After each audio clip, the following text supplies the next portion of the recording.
Halo semuanya, kami di sini akan mempresentasikan implementasi IoT sensor gas untuk tindak preventif kebakaran.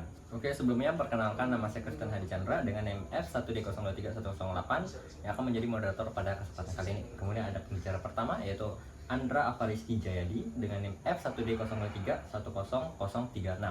Kemudian dilanjutkan oleh programming kita yaitu Inyoma Sudarsana dengan NIM F1D03100010. Kemudian ada yang terakhir Muhammad Fajar Maulana dengan NIM F1D0220072. Oke, selanjutnya adalah definisi.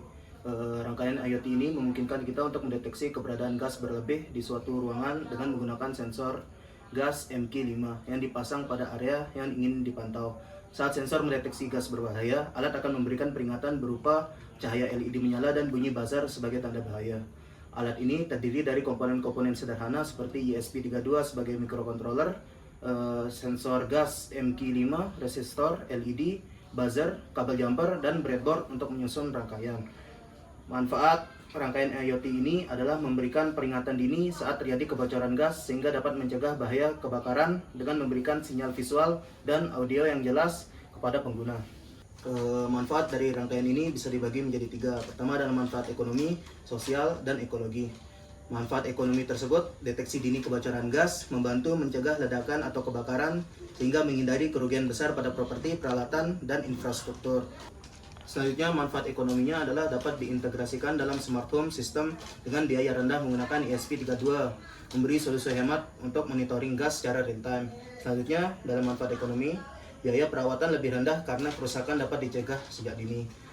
Manfaat sosial pertama, memberikan perlindungan langsung terhadap kesehatan dan keselamatan manusia, khususnya di lingkungan padat penduduk, dapur, sekolah, atau rumah sakit. Dalam skala yang besar, penggunaan sensor ini dapat menurunkan tingkat kecelakaan akibat gas, menciptakan rasa aman, dan meningkatkan kualitas hidup. Selanjutnya, jika dipasang secara massal di komunitas, bisa mendukung inisiatif masyarakat tangguh bencana. Selanjutnya, manfaat ekologi, yang dimana pertama adalah membantu mendeteksi emisi gas yang berbahaya sebelum tersebar ke atmosfer, mendukung upaya pengurangan polusi udara. Selanjutnya, mendukung gaya hidup ramah lingkungan, terutama jika diintegrasikan ke sistem otomisasi yang menonaktifkan sumber gas saat kebocoran terdeteksi. Selanjutnya adalah berkontribusi dalam upaya pelestarian lingkungan melalui sistem monitoring yang mengurangi potensi kebakaran hutan atau ledakan tangki gas. Oke, selanjutnya kita lanjut ke komponen IoT yang kita gunakan. Yang pertama kita menggunakan microcontroller.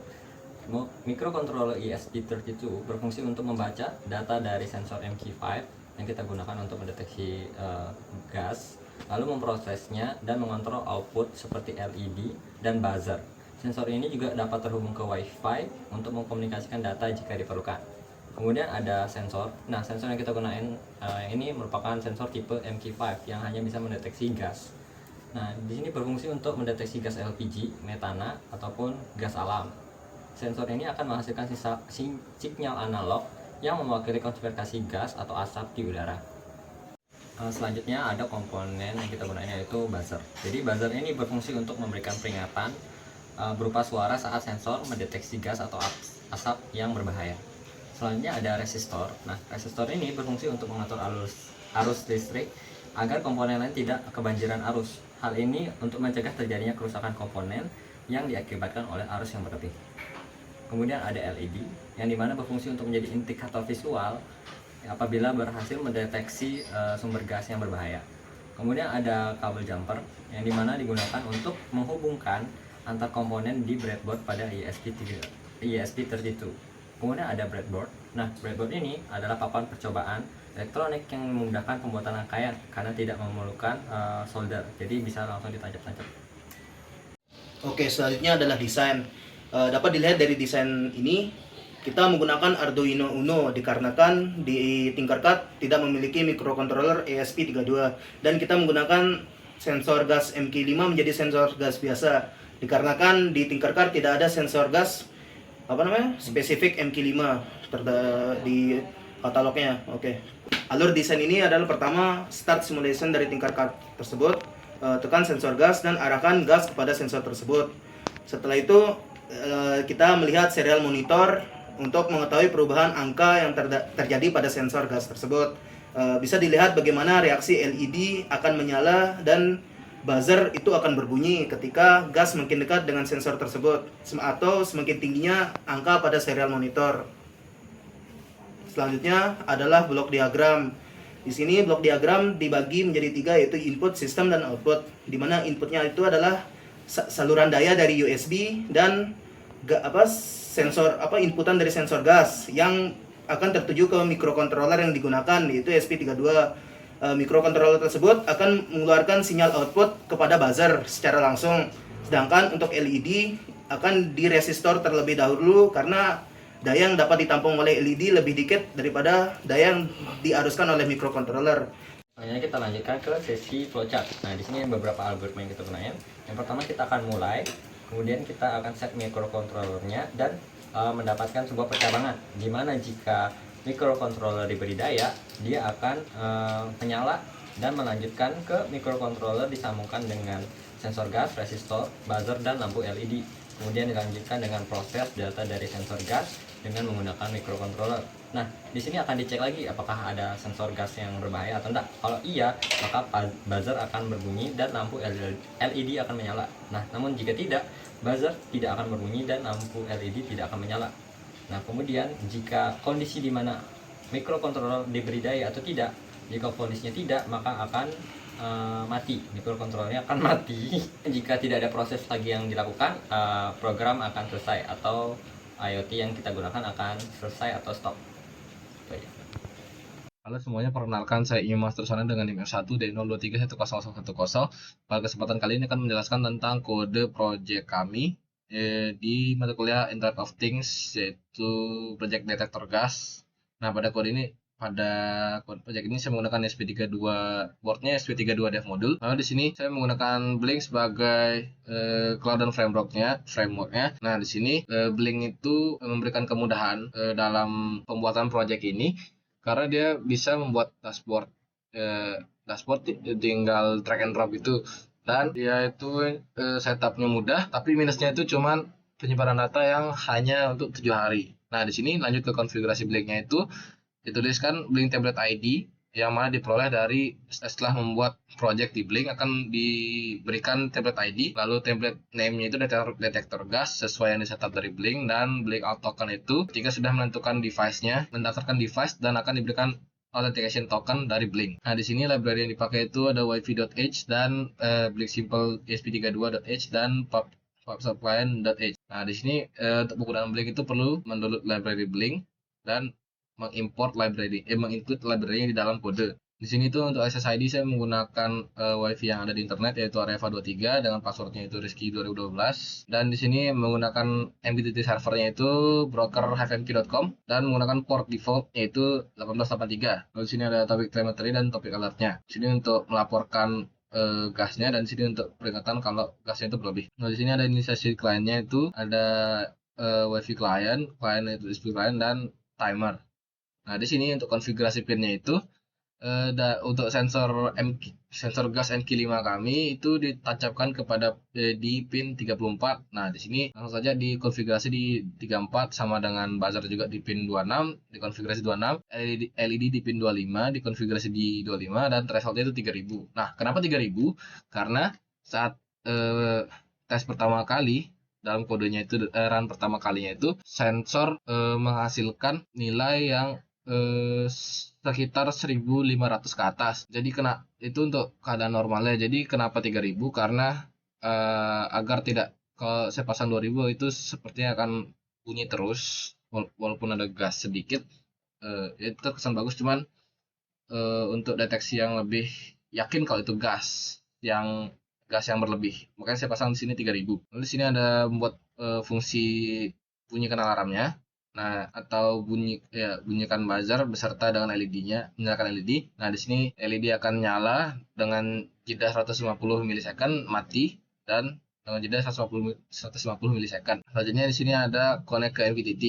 Nah, di sini itu untuk fungsi untuk menyambungkan port ke MQTT-nya. Nah, di sini akan terus melakukan perulangan hingga board itu terhubung ke klien MQTT-nya. Lalu di sini ada send data to cloud. Nah, di sini ketika sensor sudah mendapatkan nilainya, dari nilai sensor itu akan ditampilkan. Nah, setelah ditampilkan, nilai sensor akan dikirim ke cloud dengan data yang dengan penyimpanan yang bernama V0. Nah, di sini akan dikirim pesan itu akan tampilkan pesan kalau nilai sensor sudah terupload itu dengan MQTT message publish dan message-nya atau berapa nilai sensor yang diupload. Lalu di sini itu untuk mengecek kondisi gas berlebihnya. Di sini ketika sensor value itu melebihi threshold atau 3000, nah di sini akan mengeluarkan pesan kondisi berbahaya terdeteksi dan akan menjalankan fungsi bunyikan alarm lokal dan akan mengirim notifikasi ke Blink yaitu smoke detected, bahaya terdeteksi dan konsentrasi gas tinggi. Lalu KN publish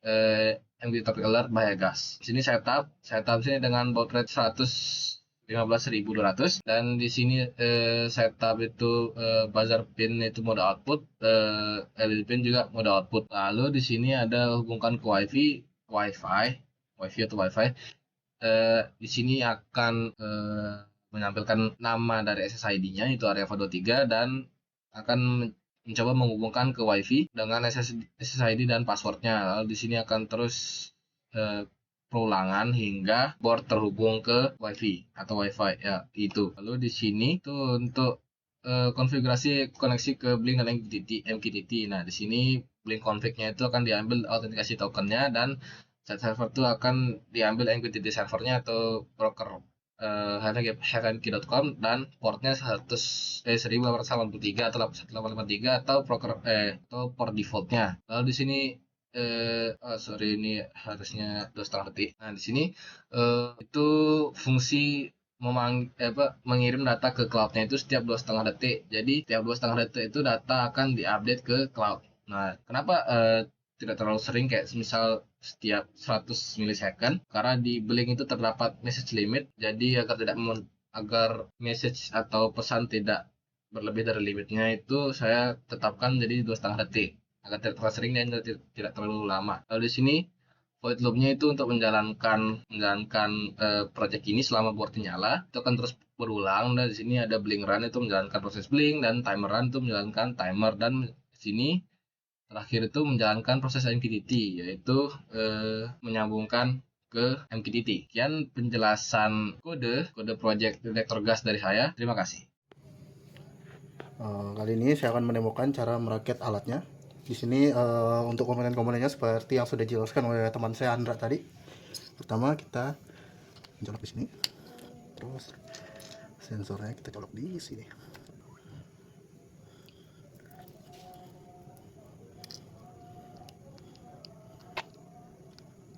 Oke, colok ke dari VCC kita colok ke sini.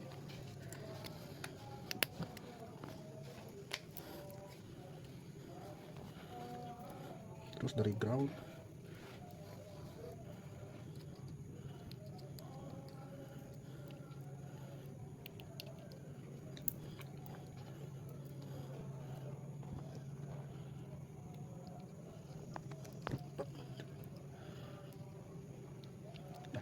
sensornya dicolok seperti ini, kemudian pakai LED-nya.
Ini untuk demo alatnya akan dibawakan oleh saya sendiri, yaitu Muhammad Fajar Maulana. Mana korengnya lagi?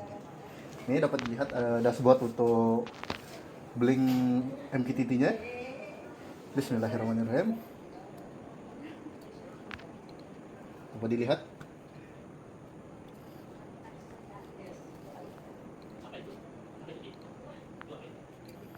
Untuk sepertinya kami salah membeli buzzer karena suara buzzernya itu sangat kecil sekali ya. Mohon maaf. Sebenarnya ada suaranya cuma kecil banget gitu.